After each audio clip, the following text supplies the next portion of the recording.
An oil spill out in Santa Barbara led to the first Earth Day back in 1970. But oily skin was my own personal disaster.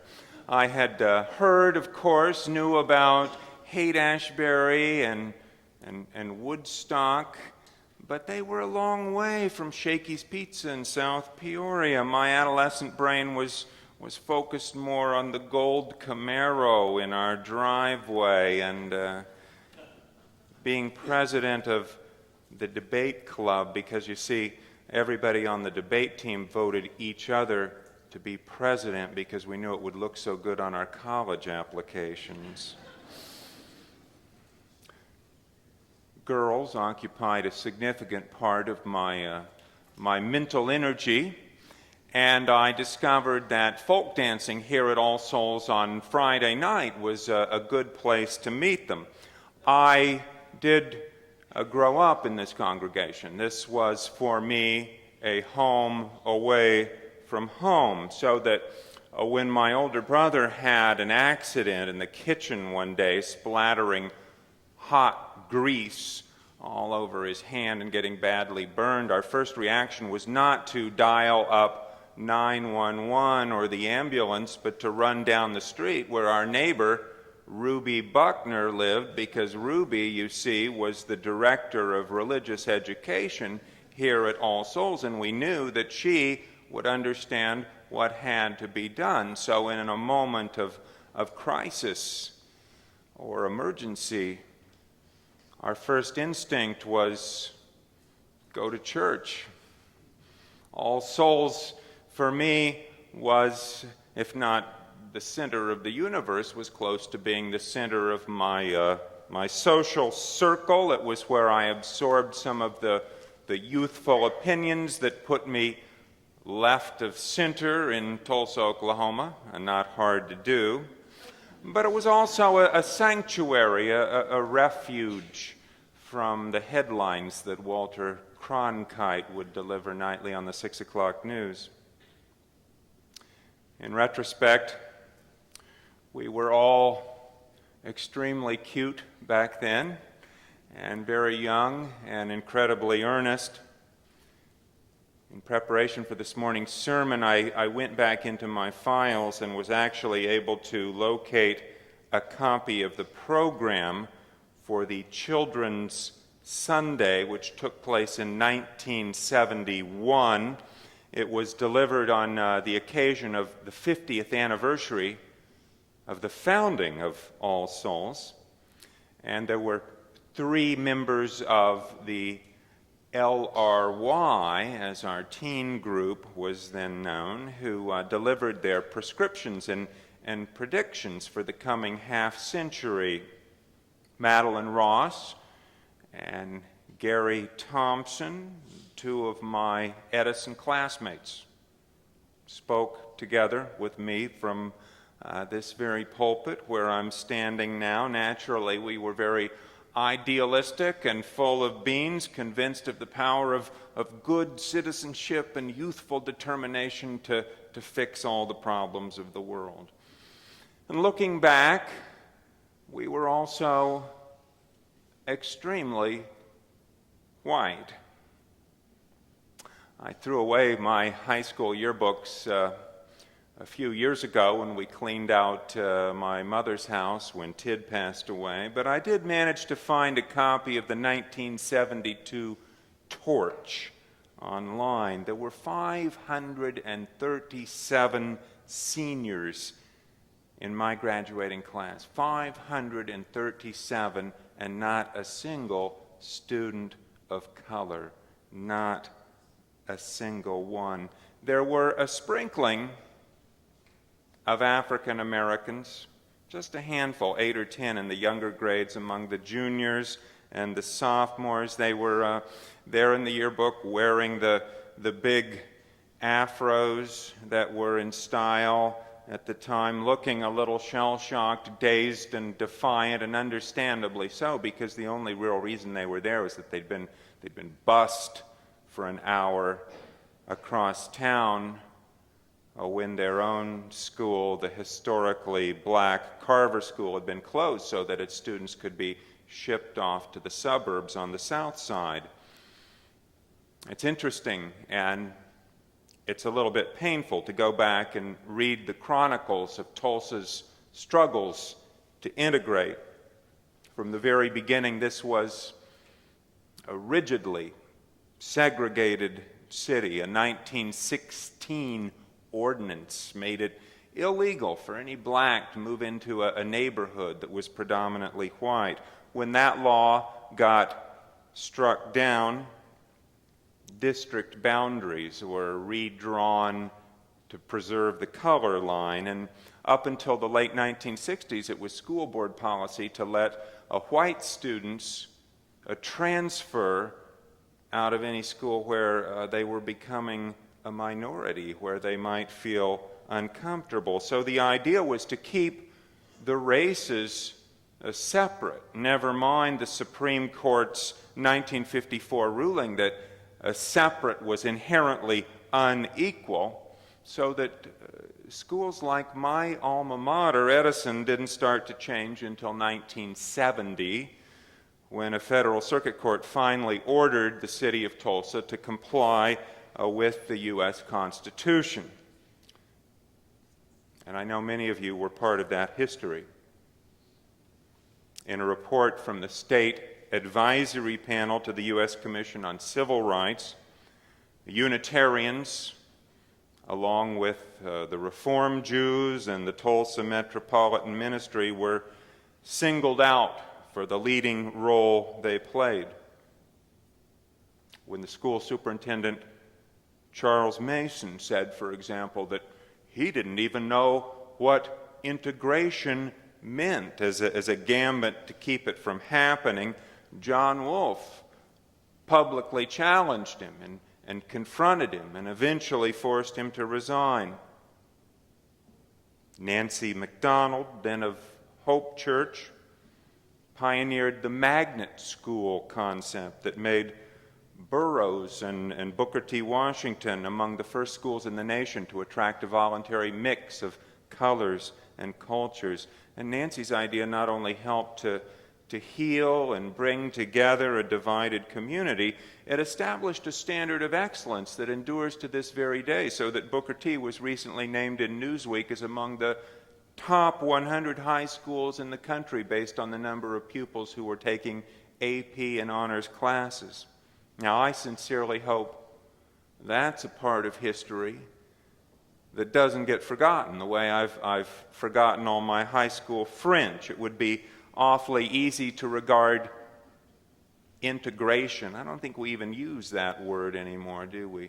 It'd be easy to regard integration as some relic of the 60s, like bell-bottom pants or like the tie-dye I'm wearing today, because the idea that students of all different backgrounds, all different colors, ought to come together, ought to study in the same classes, use the same libraries, eat in the same lunchroom, mix and mingle, rub elbows, march together, oompa in the same marching band. That's an idea that's gone out of fashion now. It's like hootenannies. The High Court that was originally the driver for bringing diversity into our classrooms has now virtually overturned Brown v. Board. And the numbers suggest that most of America's classrooms today are just as homogeneous, just as segregated as the Edison that I graduated from 40 years ago. This is a shame, because all the evidence indicates that as an educational experiment, integration worked. In a recent article from the New York Times, Berkeley professor David Kirk points out that African American youngsters who attend racially balanced schools are much more likely to go to college and graduate. They earn 25% more. They're likely to live 7 years longer than otherwise, crunching 4 decades of data from the National Assessment for Educational Progress, the so-called Nation's Report Card, shows that achievement gap between white and minority students, that gap started to close during the 70s and the 80s when cities like Tulsa were under court order to desegregate. And now, in recent years, that gap once more has started to widen, not to shrink at all. It's a gap that we all suffer from. It hurts all of us. It affects all of us, even students like me, for whom Edison provided an otherwise pretty good academic grounding. I managed to score high on my SATs. I got into Harvard. But there were also big holes in the preparation I received, rather glaring omissions in hindsight. I never heard a mention in my Oklahoma history class of the Tulsa race riot, for example. In speech with Mr. Good, I learned how to memorize and recite Vachel Lindsay's poem, The Congo. Remember that one? Boom, lay, boom, lay, boom. Some of the most vicious, vitriolic doggerel that's ever disgraced a high school syllabus. Of course, I grew up living inside of a bubble where people muttered darkly when the Finsters moved in next door, because that family was Jewish, after all. As a child, I soaked it up. I naturally absorbed the prejudices and parochialisms of my surrounding environment. But the purpose of education is to lead us beyond that kind of ignorance into a broader appreciation of our world and the people in it. And that's where my high school could have done a much better job. And that's part of the mission of the church, too, to broaden our sense of sympathy and kinship with the human family. It's like that old Sam Cooke song from my youth. I'm sure you all know it. You may have forgotten your biology or what was written down in the science book, but with a little more love, what a wonderful world it would be. I don't know how many of you have been to your high school reunions. How many have gone to reunions over the years? Yeah, a lot of you. See, I'd never gone until this weekend, so I was taking this on the advice of a colleague of mine, and the way she described it, at the 10-year reunion, she said, you're still really competing with your peers. You're comparing and contrasting, who's got the fastest car, who's got the trophy wife, who's earning the most, who's got the most impressive job title. The pecking order, it's likely changed. The captain of the football team, the homecoming queen, they may have toppled from their roost. They're no longer at the pinnacle of the popularity charts, but winning points and one-upsmanship is still what it's all about. But then time passes and things happen, and the 20th anniversary, the 30th reunion rolls around, and there's a little less bragging and a little more sharing, because nearly everybody's been through a divorce, or maybe they've struggled with addiction, or they've lost their parents or watched their friends die. Nearly everybody's lost their hair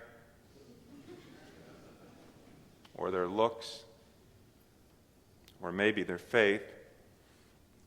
And as a consequence, the people at those later reunions seem a little more human, a little more tolerant, maybe more humble, kinder, approachable. Amazingly, that geeky little nerd who was a nobody in 11th grade, he's become the vice president of Google.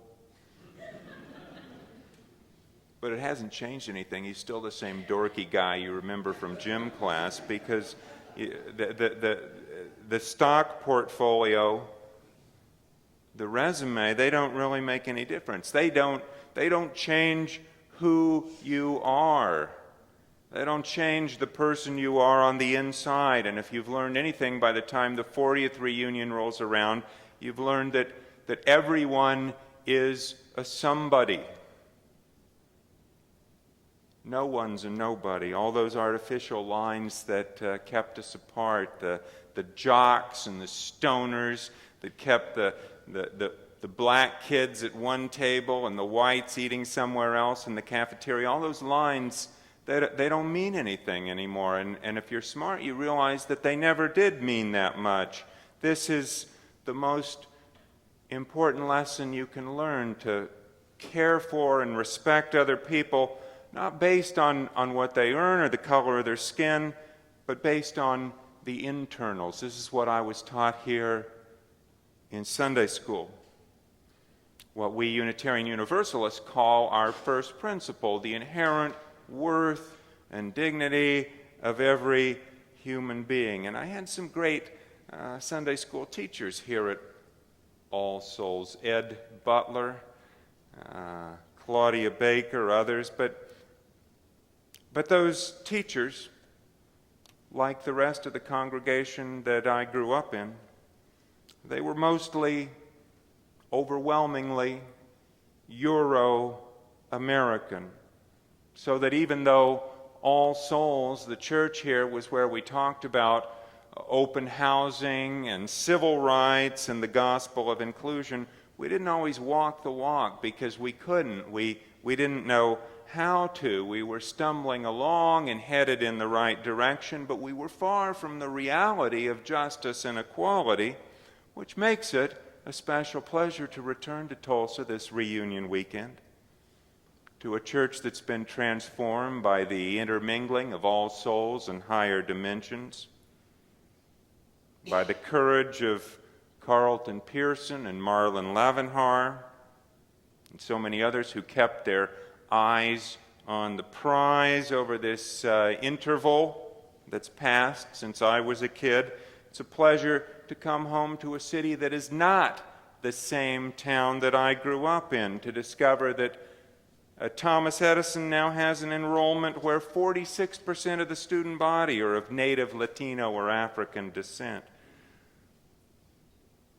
It's a pleasure to see my old classmates. How many of you are Edison graduates out there? Some of you were at the reunion, I think, and it's good to see you and to realize that we haven't just gotten older, more pasty-faced, more complacent in these intervening decades. Hopefully, we've also grown a little bit too. We've matured. We've become a little wiser, more compassionate.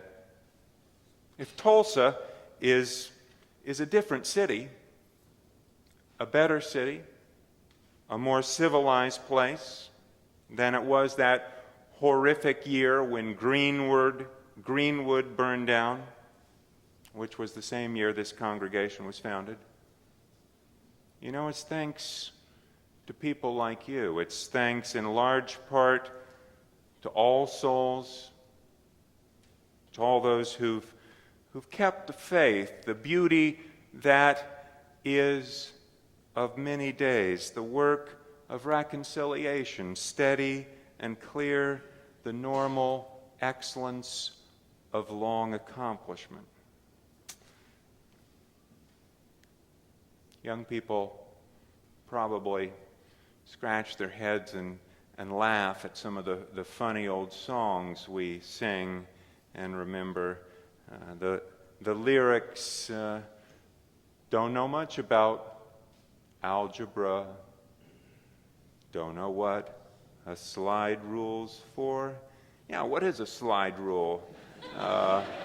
Anyway, and how in the heck does it rhyme with algebra? But even if they forget the lessons from their school books and never learn their logarithms, the history that happened here and the love that continues to manifest among you all will forever change the lives of young people today for the better, to make it a more wonderful world for all of us.